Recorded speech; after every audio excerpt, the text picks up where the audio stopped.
JBNN will keep you informed. I'm Michelle Jones, and in the news, one Don boss Brian emotional after brother walks free. One gang leader Andre Blackman Brian became teary-eyed in court Tuesday as he watched his brother Kevon Green walk free in the ongoing trial of alleged members of the St. Catherine-based criminal outfit. Green had remained before the court on count 2, which charged him with membership of a criminal organization of the 25-count indictment. Upon freeing Green, Chief Justice Brian Sykes said that there was insufficient evidence that Green locked lanes and ordered bullets under instructions from his brother. Green, who is normally seated by his brother, with whom he from time to time engaged in whispered conversations, left the docks without a backward glance, but for the tight grip on his wrist by Brian, who prevented him from shooting to his feet before the trial judge ordered him to stand. Moments later, Brian was observed with a black and white rag rubbing at his masked face. Brian has been found guilty of being the leader of the notorious One Don gang, along with several murders in the Marathon trial, which is in its final stages. Police probing 3 shooting incidents in Portmore. Police in Portmore, St. Catherine, were kept busy between last night and this morning, probing at least 3 shooting scenes in the municipality. 2 men were shot, one fatal in Watson Grove, Gregory Park at 9 p.m. 2 others were shot and injured in Reedspen about 9:20 p.m. and another man was gunned down on Port Henderson Road about 1:20 a.m. The police say they do not think the crimes are related. Mother and the son who perished in Westmoreland fire identified. A woman and her son who died in a fire that destroyed their home in Berkshire District, Westmoreland on Monday, have been identified. They are 38-year-old Keisha Walters, a hairdresser, and 5-year-old Joel Brown. Reports from the Betheltown police are that about 11 p.m., residents saw fire coming from a section of the house and alerted the police and the fire department. The charred remains of the mother and son were discovered among the rubble following cooling down operations. The scene was processed and the remains moved to the morgue. The cause of the fire is not yet known. 2 high-powered rifles seized in Salt Spring, St. James. 2 high-powered rifles and several rounds of ammunition were seized Tuesday afternoon during a major police military operation in Salt Spring, St. James. No arrest was made in connection with the find.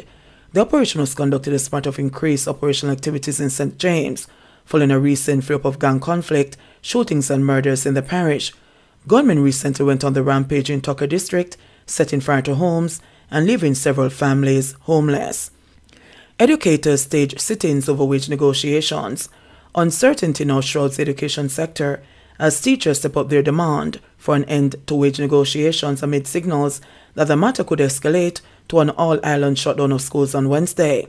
Efforts to get a comment from JTA President LaSonia Harrison were unsuccessful up to late this afternoon. However, our source at the JTA advised that teachers should await the outcome of the delegates' meeting at the Jamaica University College on Wednesday, where they will vote to accept or reject the government's revised wage offer. Last Friday, teachers at St. Elizabeth Technical High School staged a protest, accusing the JTA of poorly lobbying on their behalf in the wage negotiations with the government. On Monday, the protest spread to BB Coke High Junction and Magotty High both in St. Elizabeth and Garvey Masio in Clarendon. Today's protest was at several Clarendon schools. The police, doctors and teachers are some of the major groups which have refused to sign off on the new compensation package until there is an improved offer from the government. Antpickers attacked, shot in St. Catherine. 2 or 3 men who attempted to pick Akis from an open lot in Tarzan District in Caymanas Bay, St. Catherine on Monday, were attacked, shot and chopped. The men, who have since been admitted to hospital, were attacked after they disobeyed a request to not pick the Akis. It was reported that around 10:35 a.m., the 3 went to pick Akis on the heavily vegetated open lot. While there, they were approached by a man who told them they could not take any of the fruits. Police said an argument developed between both parties, during which the man went away and later returned with 5 other men in a motor car and a pickup truck. The men, who were armed with machetes and a shotgun, attacked the Antpickers. One of the men managed to flee and escape. Another received gunshot wounds to his back, while the third was chopped in his left eye and the left shoulder. They eventually managed to run from the bushes and were assisted by the police to hospital, where they were treated and admitted. Man killed in hit-and-run accident in Westmoreland. A man is dead after he was hit by a car while he rode his bicycle along the Smithfield Main Road in Westmoreland on Monday. The deceased has been identified as 31-year-old Derval Cunningham, a farmer of Smithfield District in the parish. Reports from the Savlamar police are that about 10:15 p.m., Cunningham was riding his bicycle along the roadway heading towards Ferris in the parish when a motor car heading in the opposite direction allegedly overtook a trailer and collided with him. The police were summoned and Cunningham was transported to hospital where he was pronounced dead. The police said they have launched an investigation to ascertain the particulars of the vehicle involved in the hit-and-run accident. Fire partially destroys Hanover Supermarket. Fire of unknown origin partially destroyed Allen Supermarket and Wholesale in Hanover Tuesday morning. The Chinese establishment is located adjacent to the National Commercial Bank branch and court store in the capital city, Lucy. Quick action by bus operators, however, saved the owners of the supermarket from losing millions to a fire. The fire, which started at about 4:40 a.m., caused minor damage to a small office upstairs the building. When Mr. Wagwan may bring it to another bus driver attention, and him drive got a fire station which is nearby, and he responded as quickly as possible. A driver was on the scene said. He said within 20 minutes of learning of the fire, the firefighters were in the cooling down process. Assistant Superintendent Raymond De Souza, the officer in charge of the Hanover Fire Department, said one unit responded to the fire, which was contained to the inside of the building. He said the team had a challenge in entering the building at first, but was later able to. Fire investigators are investigating the cause and estimated loss. Fire destroys 4 businesses in Portland, less than 24 hours after residents staged a massive protest over a prolonged dust problem and the unavailability of piped water. 4 shops were mysteriously destroyed by a fire in the Ferry Hill community in eastern Portland on Tuesday morning. The cause of the fire is still unknown, but it took firefighters more than 2 hours to contain the blaze, which has basically destroyed the livelihood of 4 commercial operators and their ability to provide for their families. Firefighters from Port Antonio said they responded to a fire call about 4 a.m. However, when they arrived on the scene, the fire had already engulfed the building, comprising shops and in close proximity to each other. Government to formulate local cannabis policy following Canadian company backlash. In response to the uproar from local ganja farmers who were upset that a license had been granted to a company to import Canadian cannabis into Jamaica, Industry, Investment and Commerce Minister Senator Albin Hill says the government will be working to develop a policy that will better serve the local cannabis industry. Industry players are particularly upset that Canada, a country that does not allow Jamaican cannabis exports into its market, could be granted permission to export to Jamaica. The company, Cannaviva Jamaica Limited, applied for and was granted the necessary permits by the Cannabis Licensing Authority, CLA Board. One never wants to hear all the noise, but when you hear the noise you have to consider and think and act and adjust and make sure it works, the minister said. Hill, who was speaking at a press conference at Jamaica House on Monday, said he understands the pain that people feel when they hear about Jamaica importing cannabis from Canada. He assured that the ministry is very committed in supporting and building the cannabis industry in Jamaica, noting that he'll be meeting with cannabis industry players face-to-face to hear directly from them about their concerns. Certainly, why I'm going to talk to the practitioners in the business is to hear what they say, talk with my team in the ministry, fashion a policy, and make the adjustments. All the people in the business, I want to hear from you. You don't have to tell me through social media, he said. Hill said while he cannot interfere with what the CLA does, I must be fully and properly informed. I've been looking at what the CLA does, but I'm now looking at the industry, he said. The minister said the CLA, through its application review and decision-making subcommittee, has the authority to grant license for cannabis, which is a Schedule 1 drug under the 1961 Single Convention Act. A Schedule 1 drug has to be prescribed every time it is used by someone, otherwise it is being used illegally. Only import authorization that has been utilized is for a strain that is not in Jamaica. It's called Tranquil Elephantizer. We don't have that here.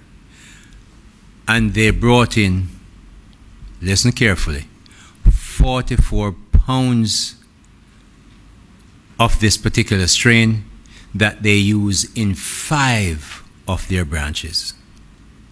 So each branch would come out at less than 9 pounds. The minister also responded to social media claims that he and members of his family were in cahoots with the company, which applied for and was granted the necessary permits by CLA to import the cannabis. No, my son is not involved in any cannabis, anything. I see it in social media. I double-check it in cabinet. No cabinet minister has any son or daughter in any cannabis, anything. So for this one, you can leave us alone. I know you tackle us on lots of things, but you can just leave us alone. No. It's not so. Me check. Just coming out of cabinet and they're going back there afterwards. According to the CLA, there are 355 named cannabis strains listed on file. The minister said the government has authorized 224 export arrangements and that the total number used is 32. The total amount that we have approved is actually £2.5 million so far between 2018 and now. We have exported 1,608 pounds of ganja, and you know that's a lot of ganja, he said. He'll stress that as a cannabis exporting country, we have a lot to benefit from, and we want to export more. We want this industry to grow more. We want to make sure that we find ways to export, and I'm going to work with the practitioners to find new markets, some of them that we don't have. It's a Schedule 1 drug, so you'll have to look at exporting only medicinal cannabis. So we have to find particular markets and make sure we can get into those markets, he said. In the meantime, Minister Hill said that he'll be bringing his scheduled Canadian trip forward to May. He said this trade mission will also involve official meetings, and of course, the cannabis issue is going to be on my agenda when I go to Canada. Trade arrangements take long to be done, so don't expect me to come back and announce that we have a trade deal. That's not how a trade deal works. The World Trade Organization probably took 25 or 30 years to be established. We don't expect that long because it's bilateral, but it's not going to be overnight, he said. British forensic firm Kroll Associates UK joins SSL probe. Finance and Public Service Minister Dr. Nigel Clark says the government has engaged the services of Kroll Associates UK to assist with the forensic probe into the multi-billion-dollar fraud at investment firm Stocks and Securities Limited, SSL. Clark made the announcement this afternoon during his opening presentation of the 2023-24 budget debate, arising from, right into, and collaborating with the Foreign, Commonwealth and Development Office of the United Kingdom. This morning I signed a statement of work with Kroll Associates UK, Clark said. He highlighted that Kroll Associates, the British subsidiary of the multinational risk and financial advisory firm, will provide forensic audit investigative services to the Financial Investigations Division FID in its probe of the SSL matter. Kroll will bring leading-edge technology, which will support the FID in unraveling all aspects of this 13-year fraud and bring co-conspirators and accomplices to justice, Clark declared. The minister also shared that the British government, which he noted has long supported the FID, has offered to cover some of the initial costs of the engagement, with the Jamaican government covering the balance. He pleaded with Jamaicans not to jump to conclusions, but to await the outcome of the investigations, which also involves the Police Fraud Squad and the Federal Bureau of Investigations, FBI. The SSL fraud, which is estimated at $3 billion, was uncovered in January. More than 30 clients of the private investment firm have been defrauded, with Olympic legend Usain Bolt being the most high-profile of the lot. Bolt has lost nearly $13 million or $2 billion Jamaican dollars of his investment. Former wealth advisor at SSL, Jean Panton, has been arrested and charged in relation to the fraud. She remains behind bars, having been denied bail on 2 occasions. JBN, we keep you informed.